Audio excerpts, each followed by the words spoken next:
Hero to some, hated by others. It's called doing your job. Well, I'm pissed the soda tax failed. Lindsay was behind that. Who needs more taxes? Taxes already go to soda, a $4 billion a year subsidy for corn syrup. That's why soda's so cheap. The tax on sugar water would help pay for the cost of diabetes and heart disease. Sugar water isn't the only cause of obesity. I mean, at least Lindsay was helping the little guy. The Little Guy, brought to you by Cola Now. Ah, refreshing. Come on, money used for good is good. If Cola Now really cared about poor kids, they wouldn't plaster their logo all over the place. Well, maybe Lindsay knew deep down that she was doing the devil's work, so she went back to using drugs.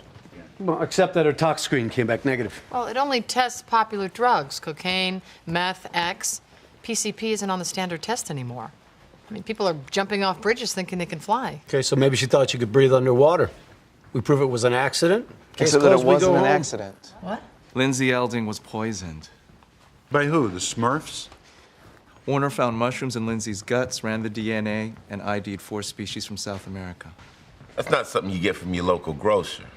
These contain high doses of muscarine, a toxin which makes you hot, sweaty, and sexually aroused. I'm hot. I'm wet.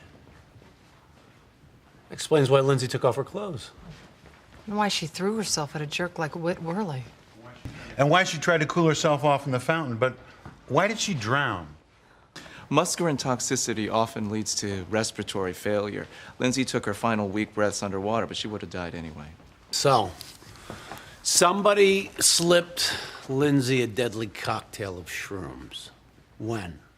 They were in her jejunum. Dial back the digestive clock, and that puts you right about dinner time. Okay, her calendar says that she was at a fundraiser for an organization called Wishing Time. They give away free jungle gyms.